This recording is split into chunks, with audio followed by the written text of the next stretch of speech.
expression in Malaysia in 2010 report. My name is Zoe and I'll be the MC for this evening.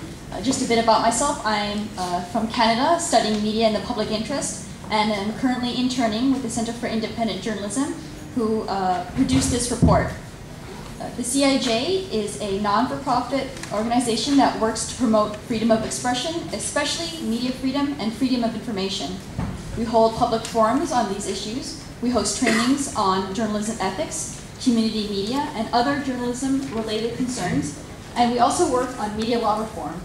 In addition, we monitor freedom of expression violations, the result of which is the FOE report that we are launching tonight. Because of funding constraints, it is only available in English, so we would appreciate donations to help produce a BM version. Now let me brief you a bit on what we've lined up for tonight.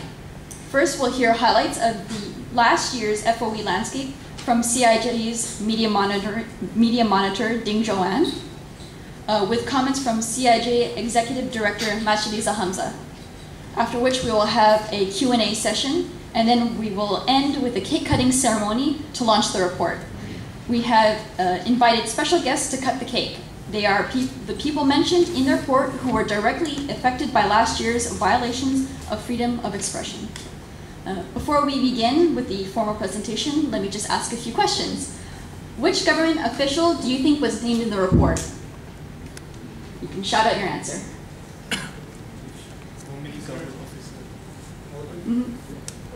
The Home Minister? That is correct.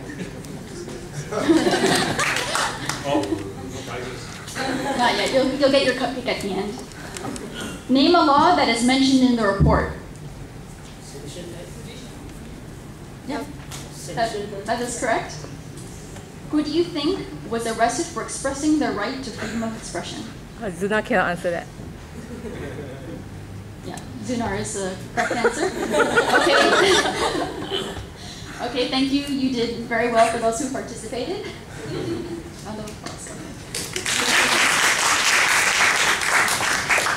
The next item on our agenda is an audience participation piece devised by Anne James. Unfortunately, she is unable to be here tonight as she's involved in rehearsals for a show opening in 2 weeks. At the beginning, we handed out lots or short scenarios that are in fact snippets of actual text we harvested from a variety of media sources and are related to actual violations faced by Malaysians in 2010.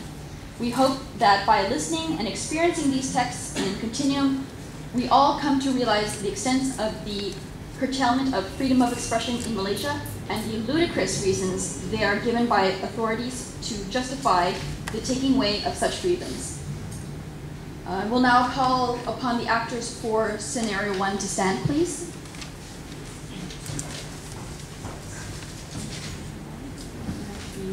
Three, there you go. If you would like to please begin.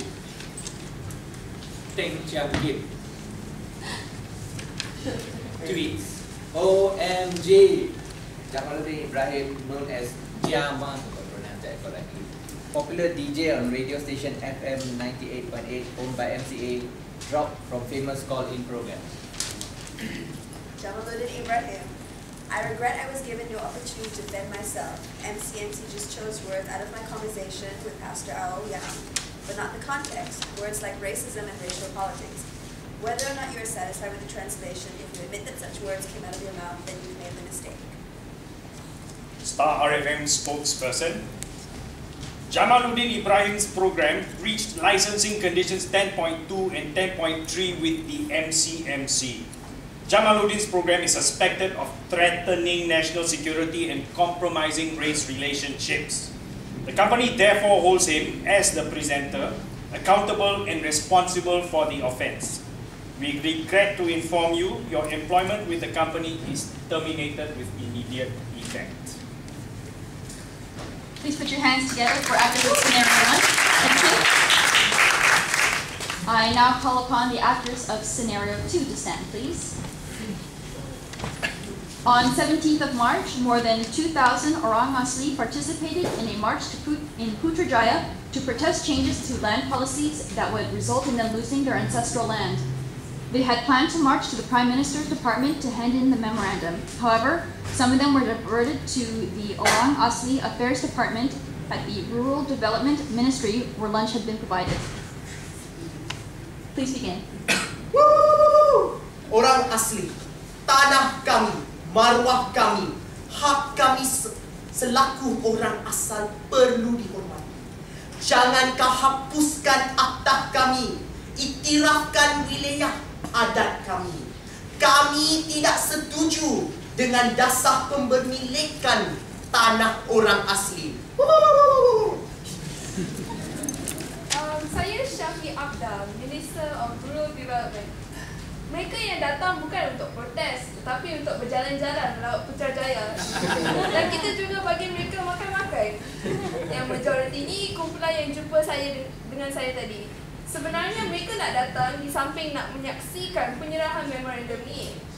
Mereka juga datang untuk cuti sekolah, hendak ambil gambar di Putrajaya sebab mereka cuba tengok Putrajaya dalam televisyen.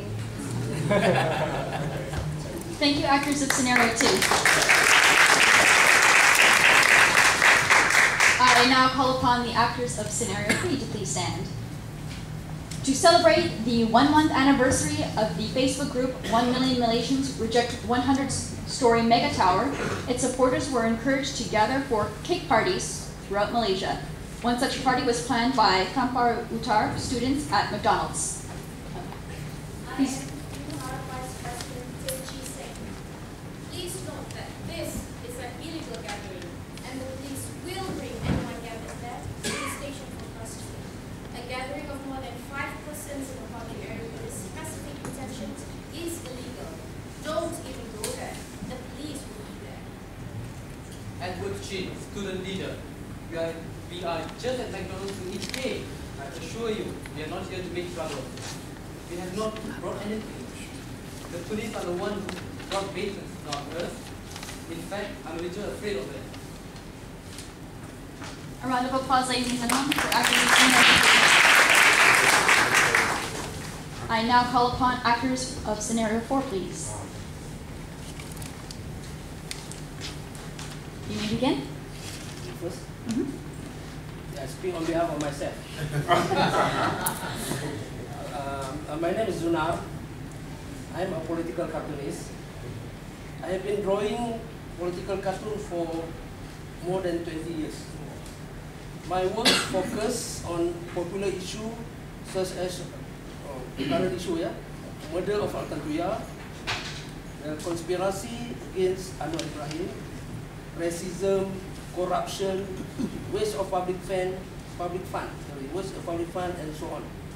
Last June, 3 of my cartoon book were banned. The reason, because it's a threat to national security. But last year, on 24th of September, 10 police officers raided my office and seized 66 copies of my latest book, Cartoonophobia. And I was arrested and jailed for 2 days because of this book. And the book, over the book, the publication of this book, and was investigated under the Sedition Act for drawing cartoon. But I am responsible for my cartoon, for my caricature, and I stand by them. One more thing. The book, not to promote, I will contribute some to the fund for tonight.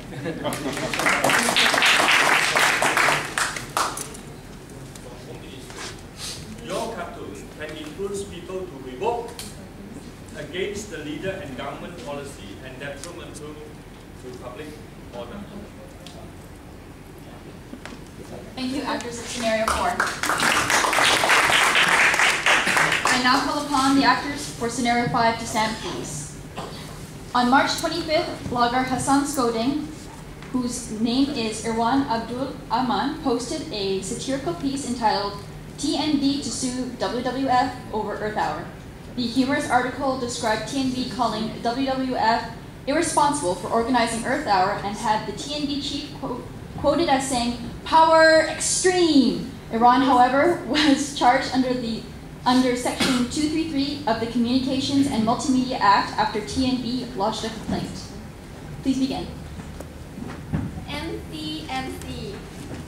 Iran has been charged with allegedly posting a false blog entry with the intention of causing hurt to the feelings of others. It is punishable by imprisonment of up to a year or a fine of up to 50,000 ringgit. I'm Erwan. I spent about 3 hours giving my statement to MCMC in Cyberjaya, bringing everything from my blog stats to show them when the post was up and when I deleted it, to all sorts of printouts, and explain the satirical nature of the blog. I told them that I was in fact pissed off that a stupid joke that does no one harm, well, I guess other than some bruised egos, became something so big. I said that I wish they didn't have to pursue this case, seeing how there are so many other more important cases to work on. I'm hoping that everyone chills and look at this for what it truly is, a silly joke. Parody. Heck, even the PN's been parodied for so many times in blogs and cartoons, and he's cool about it. Maybe TNBs is a little bit serious about themselves? Thank you, actors of Scenario 5. I now call upon actors of Scenario 6 to please stand. In August, a police report was